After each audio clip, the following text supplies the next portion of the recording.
to another episode of my YouTube channel. And you know what I do? I do these YouTube videos, I drink wine, I invite people to drink wine with me. But today's episode, it's gonna be a little different. I brought my sister who has her own wine brand. I'm sure you've heard about it, Siwela Wines.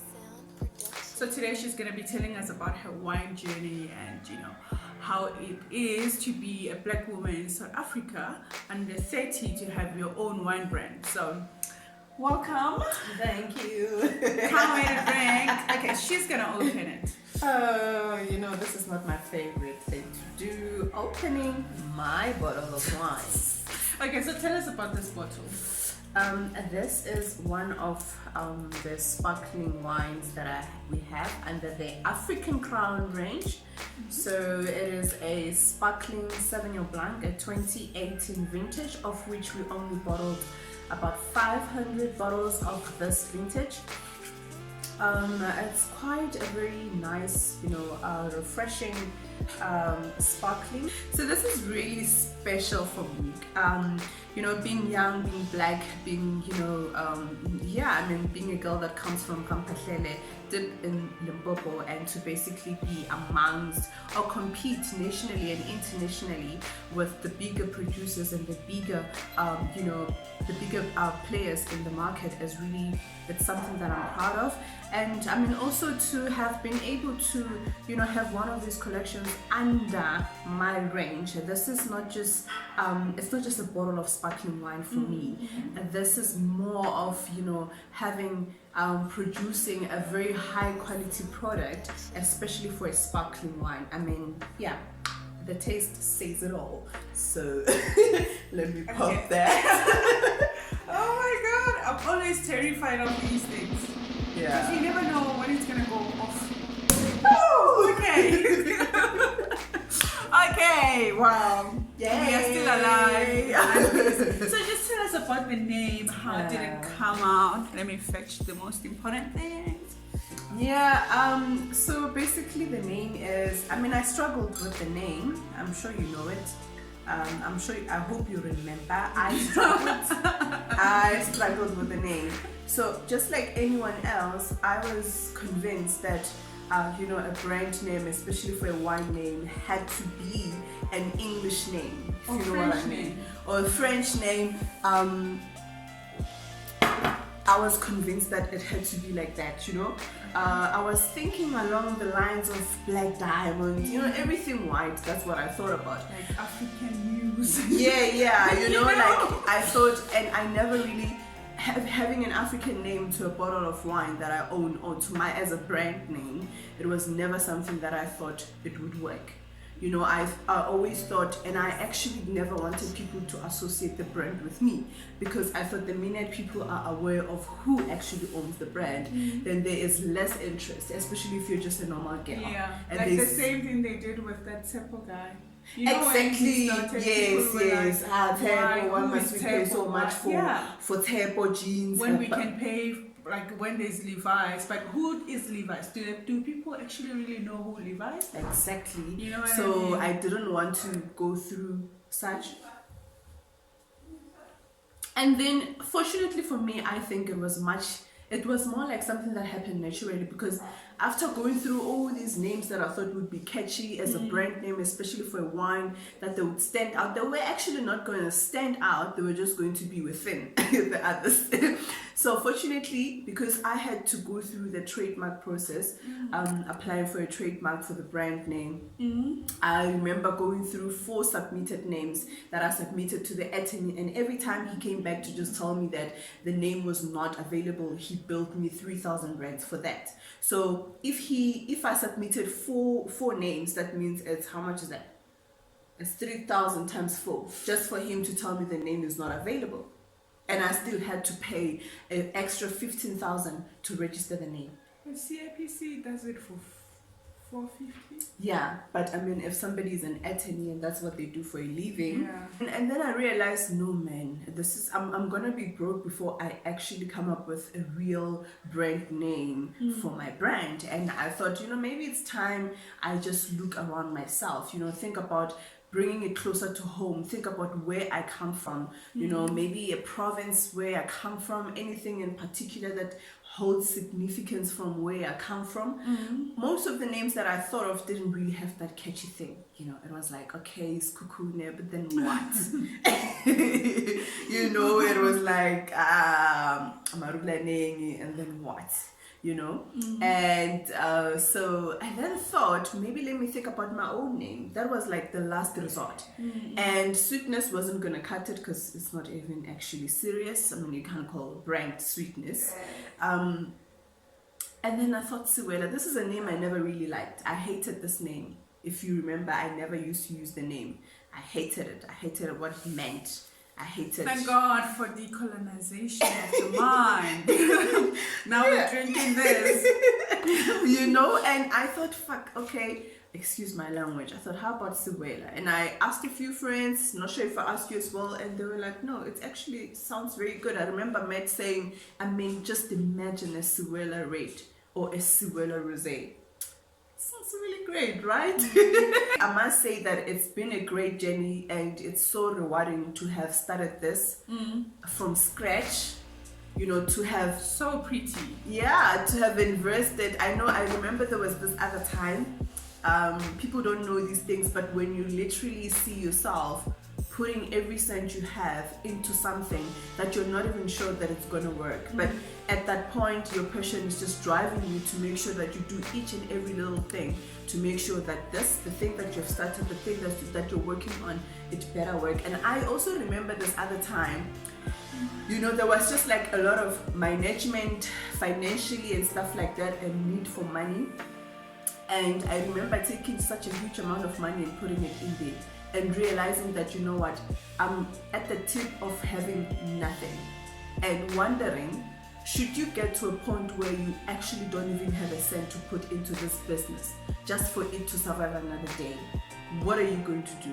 Imagine you had like 100,000 rands, and now you took all the 100,000 rands and you put it in something that you're not sure that it's gonna work.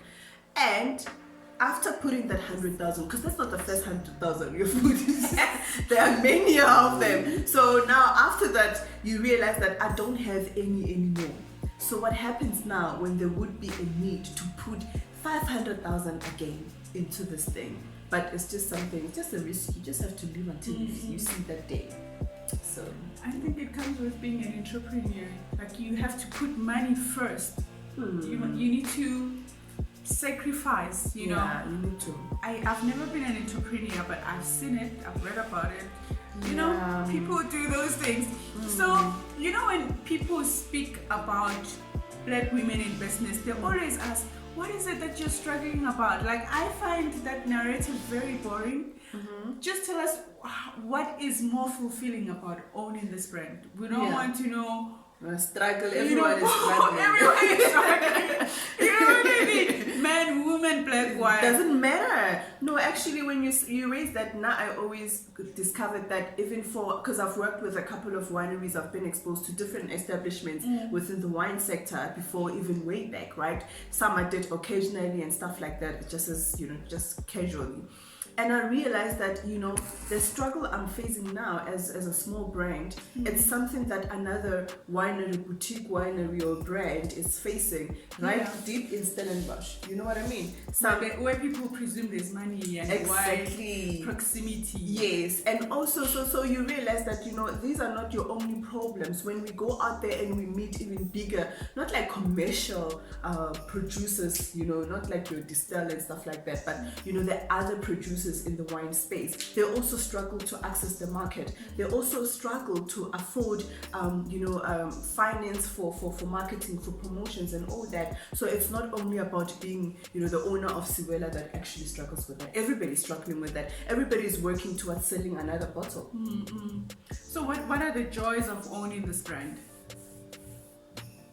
The joy is no, I don't know. I think the joy of owning this brand is the fact that I've created, well, rather, let's say we have created an authentic brand. We have created a brand that a lot of people can relate to, but not only as a brand, as in like a brand, because most of the, mostly branding is all about marketing, it's all about playing around with the mind. But this is so authentic that, even the person behind it is just a normal, ordinary girl. And you don't need more words to actually convince yourself to buy it. But, once you know what the product is, you're inclined to try it. Yeah. So I think that's the greatest.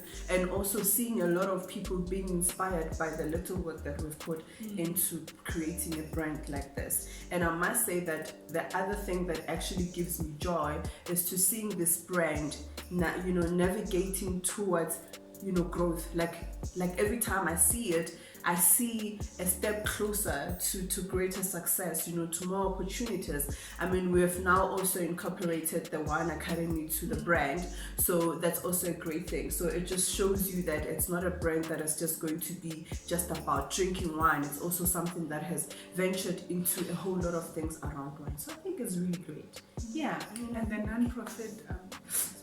and the non-profit organization that we're also working towards, just basically to see how we can help young unskilled persons that we can train as within the wine and hospitality sector, because I also believe that there's greater opportunities, more, people just don't realize that. But imagine somebody who never had an opportunity to go study, and now they get training that is so significant and that can lend them a job into an establishment like a restaurant or even the biggest hotel.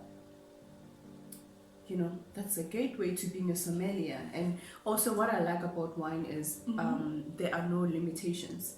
Today you're a normal sommelier, tomorrow you're a winemaker, the following day you importing and exporting wine, and the following day you're just an owner of an estate. So the possibilities are endless. Yeah. So we have 9 wines at this moment. Do you plan on expanding? Yeah, I'm thinking about it, man. You gotta grow, you gotta put in more.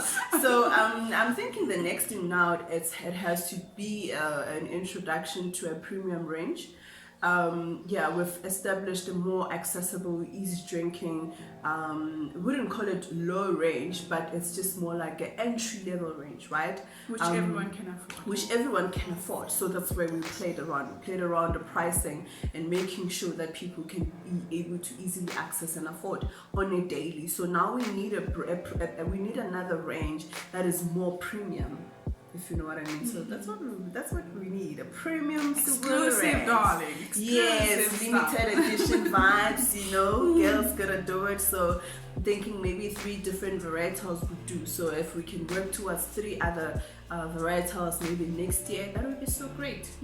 Yeah. So now we are experiencing a global pandemic, and a lot of business, some didn't survive, and some are still struggling to survive. How did you make it out of the 3 months that you were not able to operate? I don't know. I was just when they announced lockdown. And I mean, they announced this lockdown when we were planning, if you know what I mean. Oh yeah, the MCC event. Yeah, there were so many plans. We were also looking back, what we didn't do last year, where we can improve, and we were looking forward to, establish or implementing those strategies within this year. Lockdown happened, and there we were, we don't even know how long it's gonna last. But I think for us, we were already operating online, so it's not like we completely shut our doors down. We were already an existing virtual winery. Selling, no? Yeah, we were not selling, but then we were still active online as we normally are, unlike majority of the businesses that only started being visible online during lockdown.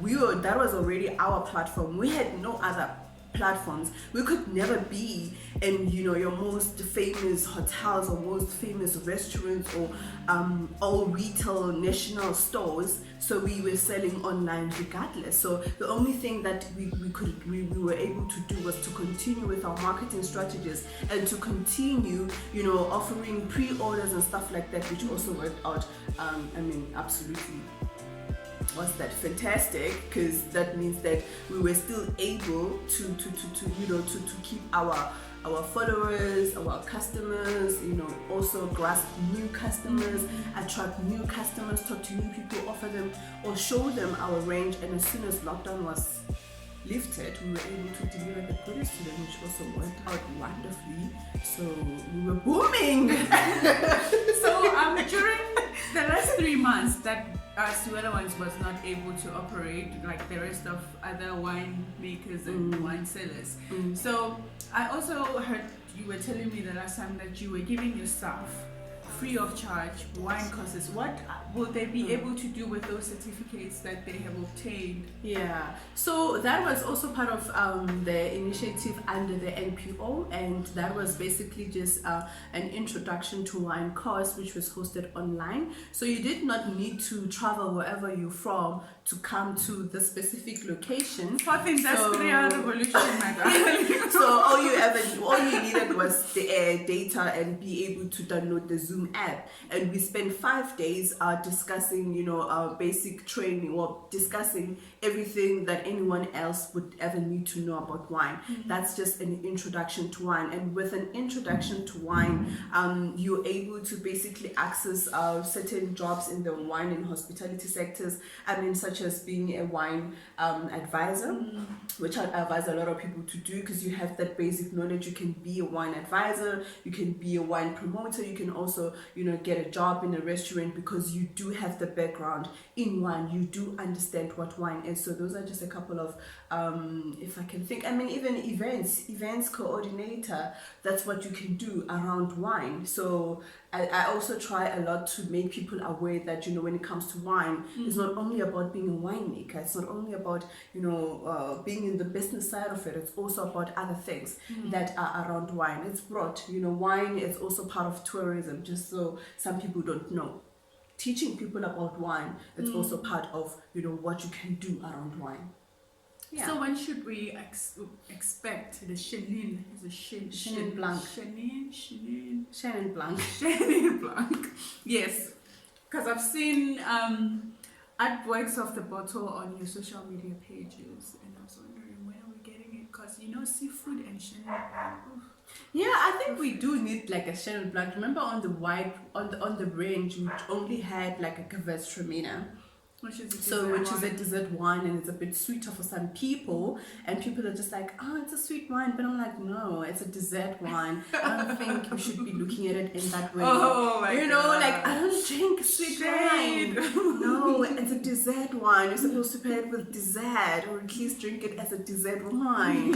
If you know what I mean. But anyways, so I think a Chenin Blanc would also really be great if we can have it out just before the summer, and we can start with the marketing of that and just before the summer, so that during summertime people will be enjoying the Siwela Chenin Blanc. Where would you say most of your sales come from? Let's put it according to provinces. My customers, or a lot of people that drink this wine, are in the Gauteng region, followed by KZN, followed by KZN, KZN and Northern Cape and Mpumalanga, and then Polokwane. Yeah. Oh yeah, I do drink. So Yeah. I don't drink. But we're also looking forward to being, getting so much exposure in Polokwane. Considering that I'm, it's my hometown, so it would be really great to have more sales coming from Polokwane, regardless of whether people drink wine or not. Yeah. I feel like wine, it's not really just, although wine is not a beverage that is drank by all, but it's a beverage that can be enjoyed by all. Especially considering that we can drink wine not only to get drunk, that's not how we should be drinking wine, but having to get used to the idea of enjoying it with food. Some of us. Not forgetting the fact that we actually have a wider range that can accommodate an entire range of palates. So I don't see us having a problem with you as a consumer finding one bottle of wine that you could enjoy. Okay, so which one is your favorite from the 9? it's hard to pick. It's hard to pick, but I think the dry red blend is definitely my favorite. Because it's dry and bitter. This is nice. The sparkling wines are so nice. Very nice. You know, on a bad day, on a good day, you know, you can just come and chill it a bit and then have a glass. It's amazing. You know, I've never opened this bottle and left it half full or half empty. It's always bottoms up, you know?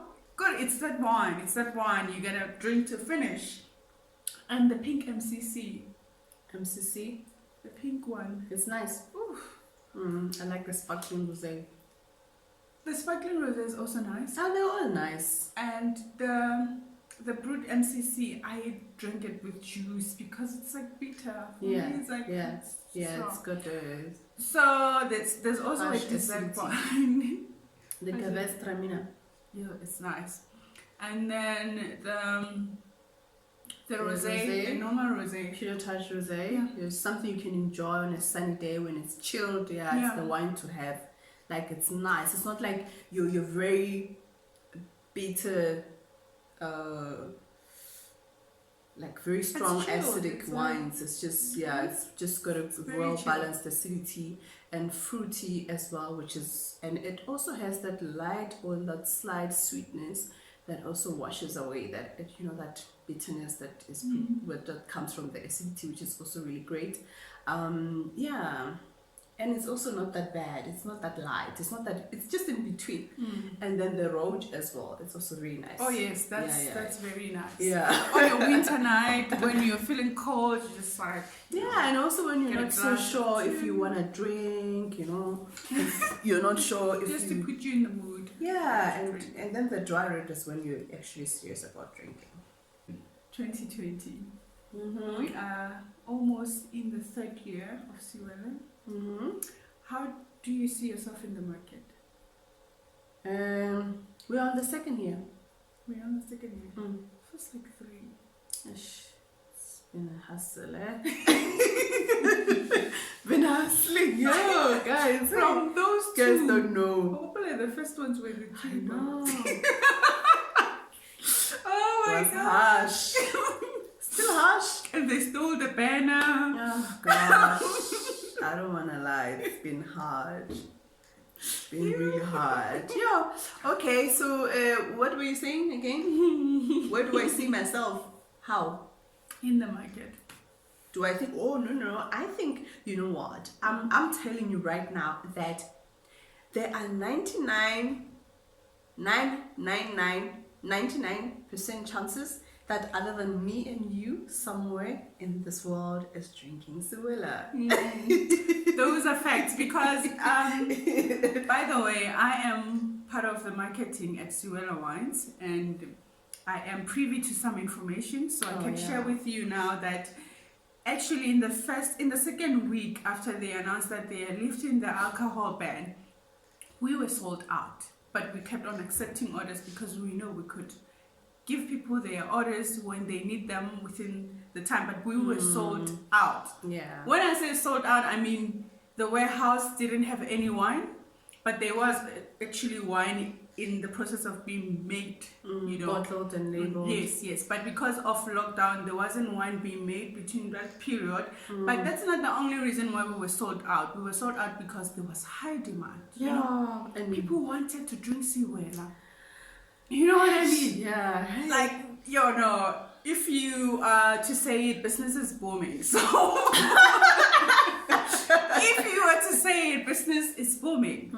So our wines are not just black owned, that doesn't define us, but the quality of the wine is what defines us. So that's why when we talk about our wine, we hardly ever say black owned. Yes, we just describe ourselves as what we are offering. Yes. And what we do. Which is quality wine. Yeah. You know what I mean? Yeah. Because this thing of saying black owned, it has this undertone of putting down the hard work that is in the product. You know what I mean? You want people to buy your product because they pity you as a black woman. And those people won't come back. It's something that you also shared when you said that people buy services or buy products from black people with the name that they're supporting, but supporting why do you support only when it's black owned, but when you go to white owned establishments you buy? You Because don't you need support. it. So you are a wine drinker, but when it comes to Siwela, you are supporting black owned, which means you buy wines. And maybe you just buy it and put it there and never ever drink it, and you're like, I bought this bottle, I was just supporting black owned. Yes. And then you go to the shop, you buy what you drink. So why can't we get to that element, well, that point where whether it's black or not, let's appreciate products and services for what they are. Yes, black owned brands, black owned businesses do need the greatest support, but let's not take away the work that people put into the products like this. You know what I mean? And let's not undermine what goes into manufacturing and putting together and getting a brand like this to where it is today. Let's let's just support each other without undermining each other. Or rather, let's say, language is very important. It's very important the way we speak about people of minority or people who have been previously disadvantaged. So instead of saying support, why don't you say I only consume black if you want to put a color on it?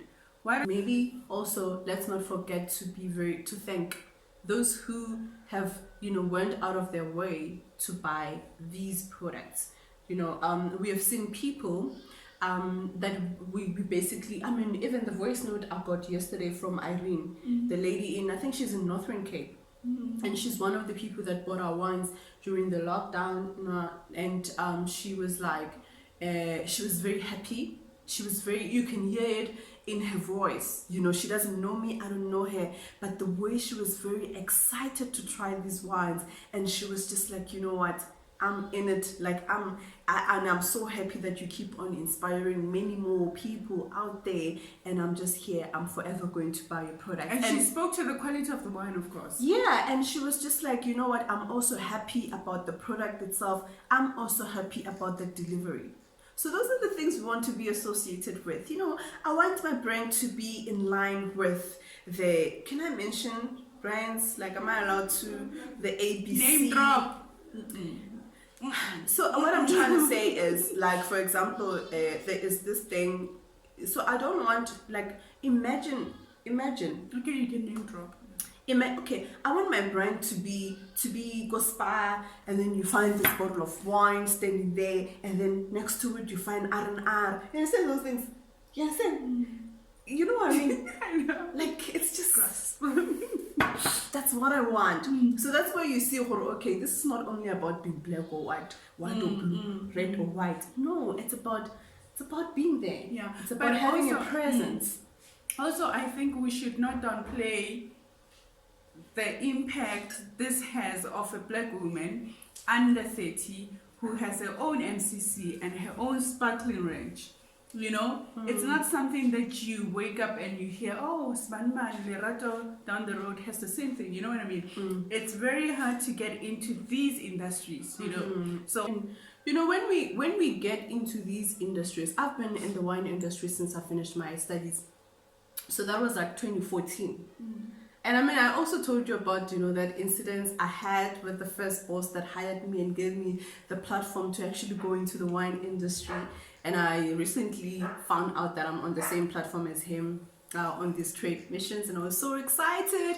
But I think most importantly about, young black people going into the wine industry, whether you are going there as a winemaker, or you're going there into farming, or you're going there as a marketer, or you're going there as a blogger, or you're going there as a writer, or you're going there, I don't know, as whatever, or you as a distributor, or in retail, or in logistics, or whatsoever.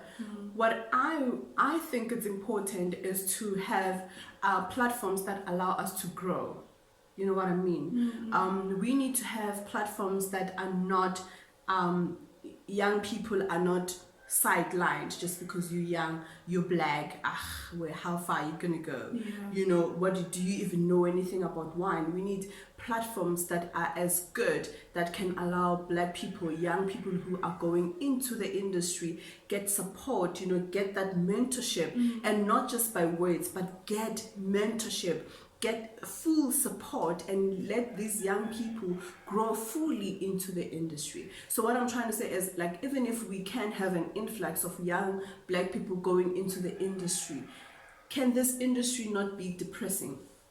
Can it be like a thriving industry? Not, I know hard work needs to be put in, but we need to prosper into this industry. Like struggling at the beginning does not have to be the rite of passage into Yes, the success yes, of black people. yes. It mustn't be people. like, we know the wine industry, it's not a child's play. Yes, we still have to put in work, but can it be accessible? Can it be accessible to anything who has got the potential to make it work? If you know what I mean. We shouldn't be 10 years later sitting here talking about the same thing with regards to a brand, any other brand for that matter. We need to see black people thriving in the industry, of course, with work being put in. And I must also emphasize the idea, not the idea, but I must also say that when we also speak of transformation, let's not forget that transformation is not necessarily saying black, if you know what I mean. Transformation is also saying about like the stakeholders in the wine industry saying, you know what, we are willing to let Siwela come and produce her wines here. We will let you use our facilities. We will let you use our facilities because we've been in this for the longest time and we've got the infrastructure, we've got the whatever, etc. And that is transformation. Transformation doesn't mean when you see a white man trying to, assist another black-owned farm that, no. Only blacks. I think that's being divisive. Yeah. I think we need to get to a point whereby a white farmer will be able to assist a newcomer who is into farming and is black. It needs to be like, transformation is not like we're here to take everything. Transformation is just to say, like, listen, can we have a sit? Can we have representation? Can we have doors opening for us as black people into this industry? I mean, as time goes on, depending on how many people are actually interested in the industry, we can have like a 50-50 kind of a thing. Anyway, guys, it has been amazing. Yeah, we've been talking and fighting about the... Thank you for watching my YouTube channel. As you know, I'm going to bring you more episodes of interesting topics, and I hope you subscribe, like, and share with your friends. I mean, these are the kind of stories that you would like to share,